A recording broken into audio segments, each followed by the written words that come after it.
Bom dia, uma boa tarde e uma boa noite para os nossos telespectadores que estão acompanhando a gente aí de casa. Esse é o Solar de Botafogo, esse é o Leonardo Franco e esse é o Cut. Bem-vindos.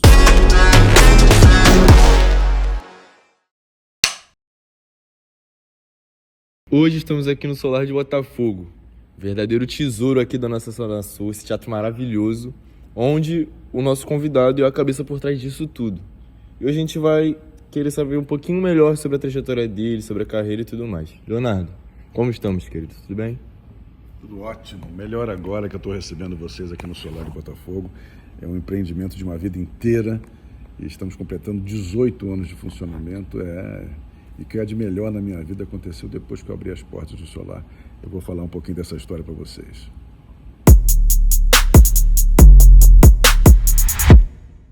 Bom, Leonardo, a gente quer saber uma coisa. Você desde sempre quis ser ator? Como que foi isso aí? Por quais cenas você teve que passar até se achar aí no cinema e no teatro, cara? Olha só, não, desde sempre não. Na verdade, eu fui criado numa família de médicos, né? A expectativa de todos é que eu me transformasse num médico também. Mas eu comecei a jogar vôlei com 11 anos de idade, me apaixonei profundamente pelo esporte, pelo voleibol. E se eu pudesse, eu confesso até hoje, eu teria sido um jogador pela vida inteira, depois um técnico. Mas eu cheguei nos 19, 20 anos, eu tinha somente 1,84 m de altura, que já era muito pouco, muito baixo. Eu era cortador e não tinha treinado a vida inteira para ser levantador, então a minha vida foi curta no voleibol, mas cheia de felicidade. Quando eu cheguei nos 17, eu defini, bom, já que eu não vou ser médico, eu vou ser psicanalista, terapeuta e tal. E cheguei a cursar a faculdade de medicina, entrei, mas no primeiro ano, na primeira aula de anatomia, me apavorei com aquele cadáver sentado lá, deitado, me olhando, desisti de medicina e fui fazer psicologia. E durante a faculdade de psicologia é que eu me interessei profundamente pelo teatro. Tinha uma matéria chamada psicodrama e eu comecei a estudar a história do teatro e como era importante isso no desenvolvimento das pessoas, não só das pessoas no âmbito da psicologia, mas na vida em geral. E decidi. Cheguei a terminar a faculdade, mas não peguei diploma, não fui em frente. E falei para minha mãe: olha, vou ser ator. Aí a trajetória começou. E é muito interessante porque a minha mãe ficou, num primeiro momento, ela ficou muito preocupada. E eu entendo até hoje, quando eu vejo as minhas filhas, eu entendo até hoje, porque naquele momento ela me falou uma frase que eu nunca vou esquecer. Ela disse: meu filho, eu realmente esperava que você fosse médico, eu tenho uma clínica enorme, eu saberia como te ajudar. Eu vou te apoiar a vida inteira, mas eu não sei o que fazer, eu não sei como facilitar a sua vida, eu não sei, não tenho contato nessa área. Vamos seguir juntos, mas aí você vai ter que fazer uma força sozinho. E é o que eu estou fazendo esse tempo todo. É muito interessante você trazer isso, dessas três perspectivas, de três papéis diferentes, porque a reinvenção nesse meio é uma coisa muito difícil, né? A gente consegue ver muitas pessoas se destacando por papéis extraordinários, mas muitas pessoas caindo também ali naquela mesmice, digamos assim, né? Então é muito maneiro você trazer isso, ansioso por esse projeto também. Não sou um dos maiores fãs do teatro, mas por você a gente dá uma moral, né? Mas enfim, agora eu quero saber um pouquinho mais sobre você, sobre características, tá bom? Se você pudesse botar no papel, ali na ponta do lápis, 3 filmes, rapidamente. Quais são seus 3 filmes favoritos pra levar pra vida? A Vida é Bela, Cine Paradiso e Poderoso Chefão 1. Os 3 filmes assim que eu acho muito importantes, que me emocionam e me fazem admirar muito o cinema, né? A arte cinematográfica. Bom, você fazendo esses papéis aí de vilão, não sei se é muito bom você falar que tá se emocionando não, hein, cara. Mas enfim, agora rapidamente também. Se você pudesse escolher uma comida, uma refeição, ali pra você fazer após um espetáculo, qual seria? E por quê? Também quero saber o porquê. Eu gostaria de comer uma tilápia com uma salada de pera com gorgonzola, porque foi meu amor que me apresentou isso, um cálice de vinho branco, rosé, alguma coisa assim. Isso eu ficaria muito satisfeito. É uma coisa leve, você pode degustar com uma boa companhia, enfim. Pera. O cara tá botando salada na pera, mas tudo bem, enfim. É esse lance aqui da idade que é muito maneiro a gente ver também. Eu vou aproveitar esse gancho e perguntar pra você. Qual foi, assim, o projeto que você se viu com mais dificuldade de se encaixar, exatamente por causa dessa, como posso dizer, transição, né? Que você diz que o teatro muda bastante, o cenário muda bastante conforme os anos. Ídolos que eram heróis começam a ser não muito bem enxergados por novas gerações. Então, assim, qual foi o projeto mais novo, mais recente, que você sentiu mais dificuldade de interpretar, assim, digamos? Na verdade, eu acho que é o contrário. Quanto mais experiência você tem, mais tranquilo e confortável você fica para fazer os seus trabalhos, né? Quando eu era muito jovem, eu pensava assim, o que a maioria dos atores pensam, e é uma armadilha terrível, né? Por que determinados atores ou atrizes têm sucesso muito cedo? De repente eles explodem, ficam com uma visibilidade, ganham muito dinheiro. E por que não acontece com todo mundo? E você tem que pensar também, na verdade, que não era o momento. E essa coisa do momento que eu volto a falar é fundamental. Existem a trajetória de cada um. Eu vou te contar um caso que eu achei muito engraçado, tem a ver com a Vera Fischer. Eu estava no sítio com meu avô, o pai da minha mãe, e eu tinha 20 anos de idade, e eu vi numa revista de domingo, que nem existe mais, do Jornal do Brasil, que nem existe mais, uma matéria do Felipe Camargo com a Vera Fischer, com a novela Mandala. E o Felipe Camargo fazia um papel espetacular e se tornou amante da Vera Fischer, e eles foram ser casados na vida real. Aí eu pensei assim, olhando a revista, caramba, peraí, eu tenho 20 anos, o Felipe Camargo tem 25, ele já está fazendo esse papel, ele já está com uma relação amorosa com a Vera Fischer, só faltam 5 anos para eu conseguir o que ele conseguiu. Olha só, que pretensão, que ilusão, que romantismo, que besteira, né? E tanto é que a carreira de cada um, tanto do Felipe quanto da Vera, seguiram rumos diferentes. Eles um dia se separaram, tem um filho lindo, maravilhoso, que eu conheci agora há pouco tempo. Então eu acho que você prestar atenção na trajetória de cada um, eu acho que é fundamental. E outra coisa que eu gosto de falar sempre, meu pai, você conheceu, ele falava uma coisa que eu guardei durante muitos anos, eu achava o máximo, mas depois eu entendi que não é tão máximo assim. Se você não for bonito aos 20, forte aos 30, rico aos 40 e sábio aos 50, você nunca será jovem, bonito, rico e sábio. Ele falava isso quando ele tinha 45 anos, aí ele falava assim, para mim que tenho 45 só me resta ser sábio. Aí eu falei, caramba, que pensamento maravilhoso. Aí eu descobri que você pode ser jovem, bonito, forte, rico, sábio depois dos 50, depois dos 60, a vida inteira. Mas que aquilo era uma forma dele procurar o momento dele, a verdade dele. Então acho que a gente tem que procurar nossa verdade, nosso desejo, nosso momento. E é assim que a gente consegue as coisas. Cada um tem uma trajetória. E às vezes você vê esses caras que com 20, 25 anos se transformaram em ídolos. Às vezes chegam nos 50, 60, você não sabe onde estão. Desistiram da carreira, estão fora do Brasil, estão fazendo política, ou são chefe de cozinha, e tudo isso tem um mérito, né? E naquele momento da vida deles foi importante, mas ou passou a não ser mais, ou eles desistiram por algum percalço que aconteceu.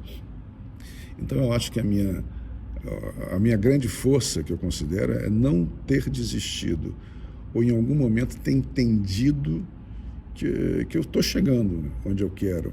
E tem uma outra frase que eu adoro falar também, que é do John Lennon, né? A vida é o que te acontece enquanto você está fazendo outros planos.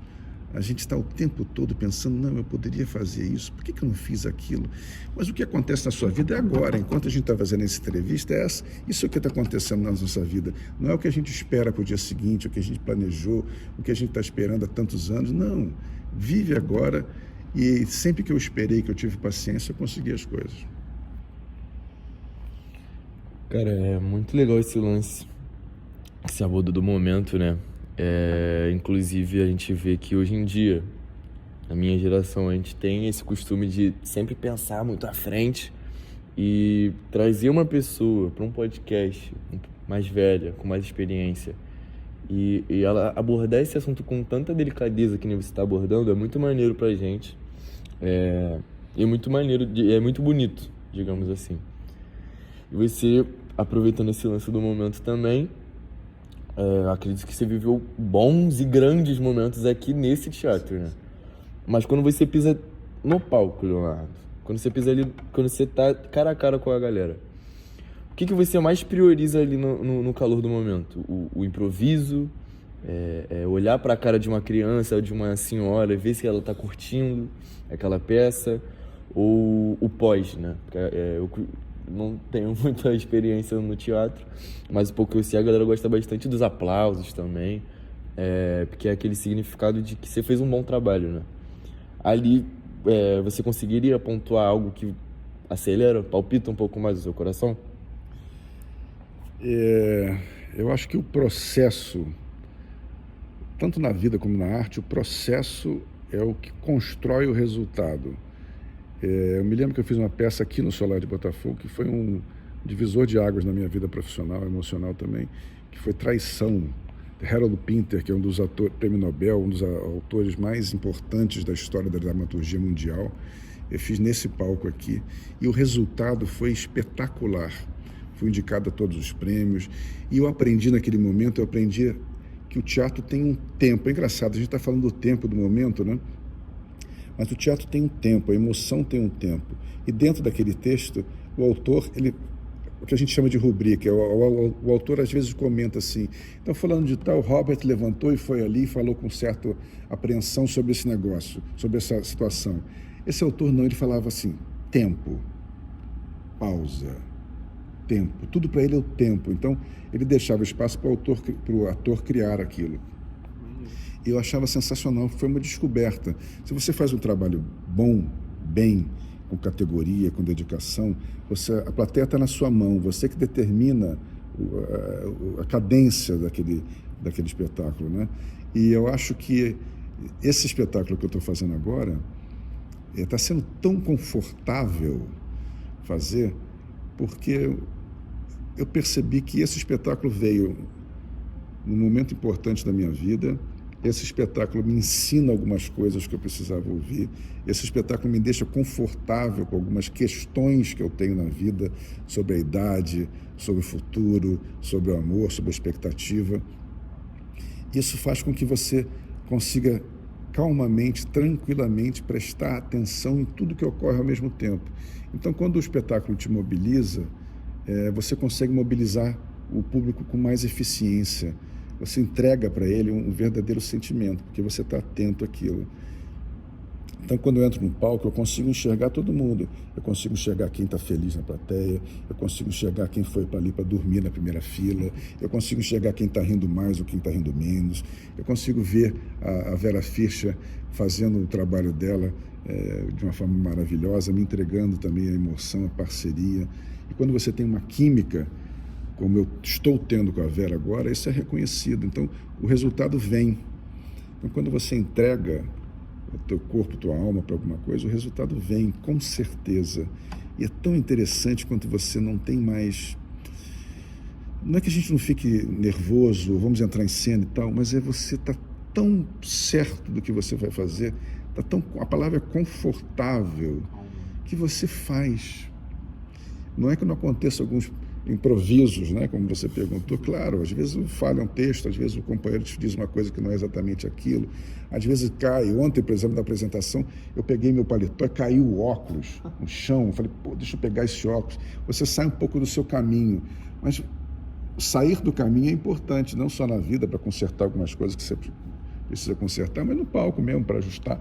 Às vezes os atores estão tão travados ou preocupados, que eles derrubam coisas de cena e deixam derrubada. Que eles tiram a cadeira do lugar e não ajeitam, cai uma garrafa no bar e eles não pegam a garrafa e colocam, não, e fica tudo muito... Mas você vai, faz, coloca. Isso é fantástico. E eu tô me sentindo nesse momento. E são 60 anos de idade, são quase 40 de carreira, então uma hora você fica tranquilo. Eu acho que é importante. Com uma trajetória dessa também é difícil, né? Não ter essa calma, essa tranquilidade. Inclusive vi a peça, vejam a peça também. O espetáculo tá incrível. Vera e ele estão trazendo ali dois personagens que eu nunca imaginei ver o Leonardo trazendo. Inclusive, aproveitando, você é uma pessoa que tem muitos trabalhos com aquela personalidade mais séria. Acredito que seja até influência da sua cara, né? Da sua voz, do seu respeito que você impõe.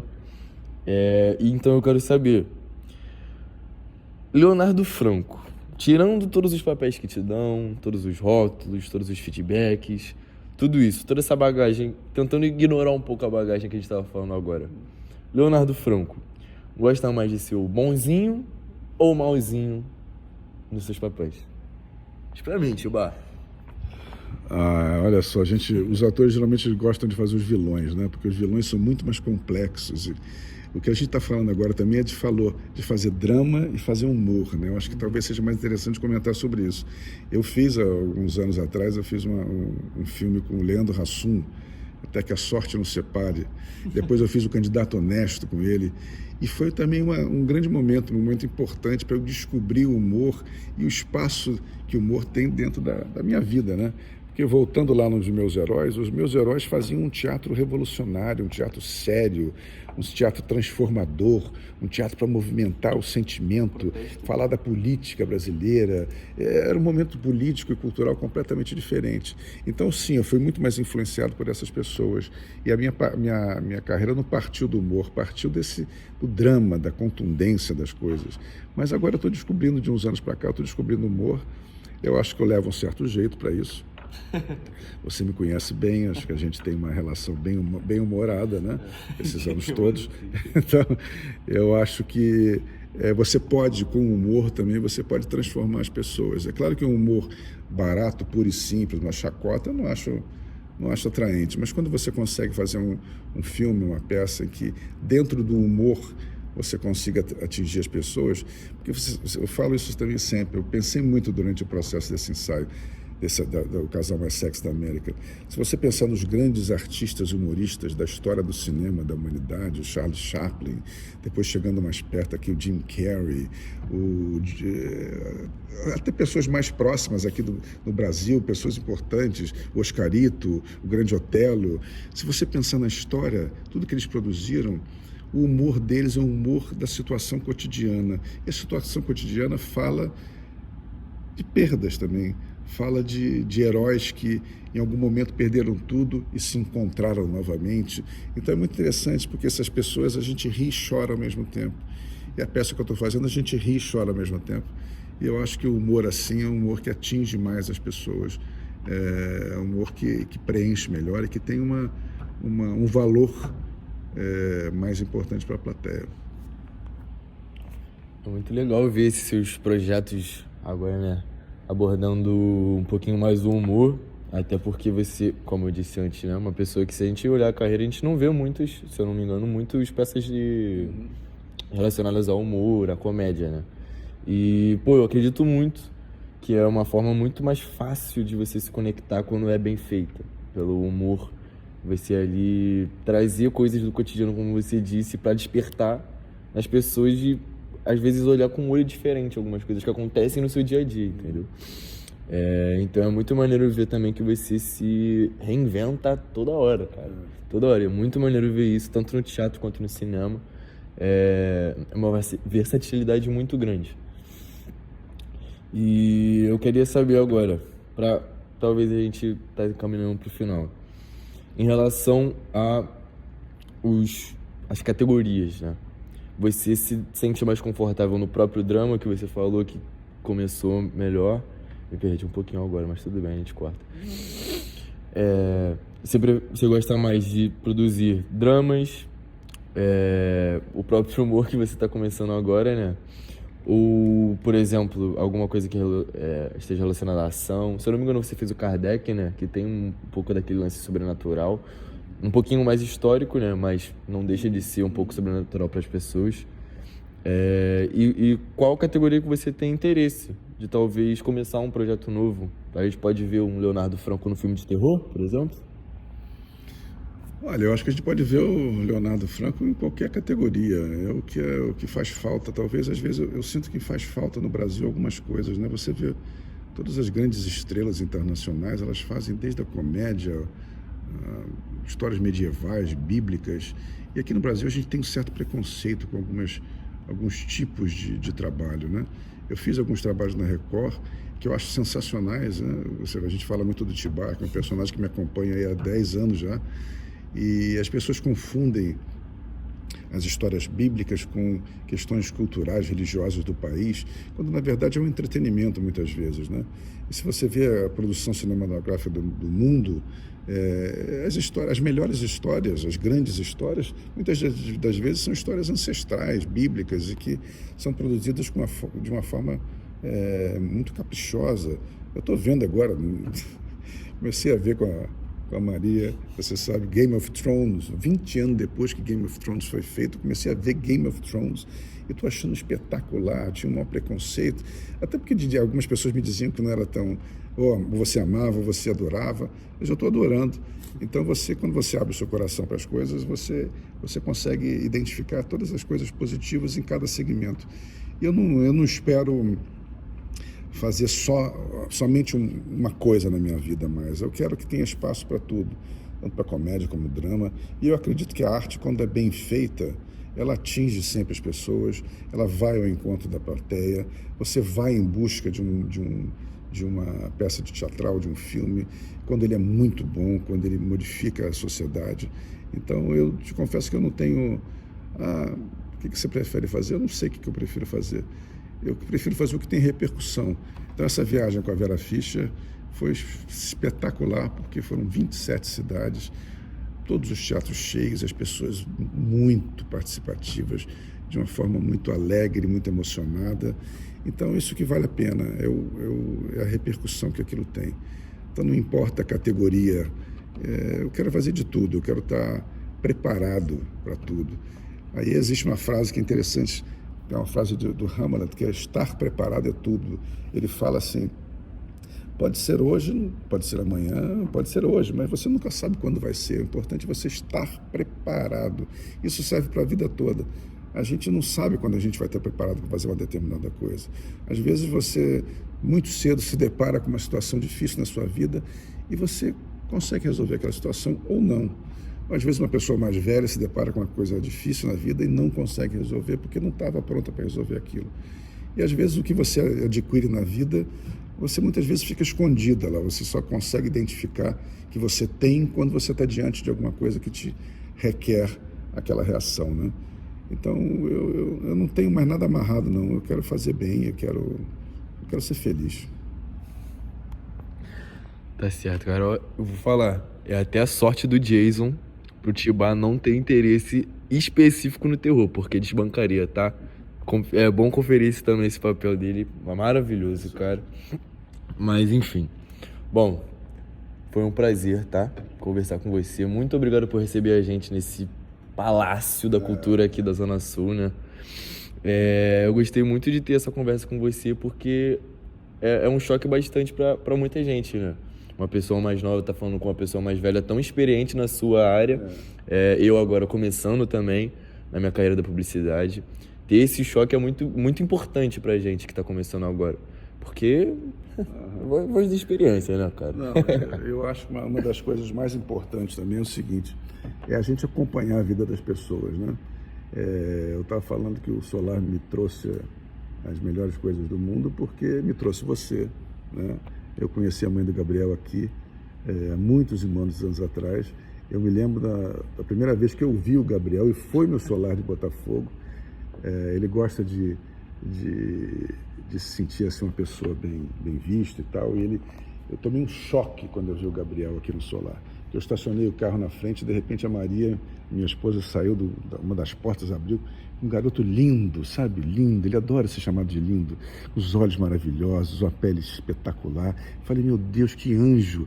Não é um anjo exatamente hoje em dia, mas é uma pessoa que, que me faz muito bem, foi muito importante. Eu não tenho filho, tenho agora, e a gente está tendo um convívio muito importante, muito que me faz muito bem e que me constrói também como homem.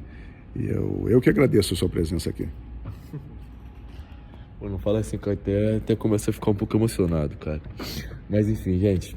Muito obrigado por prestar atenção no que a gente tá falando, tá? Muito obrigado por estarem assistindo e acompanhando a gente. Esse é o Solar de Botafogo e isso aqui foi o Cut.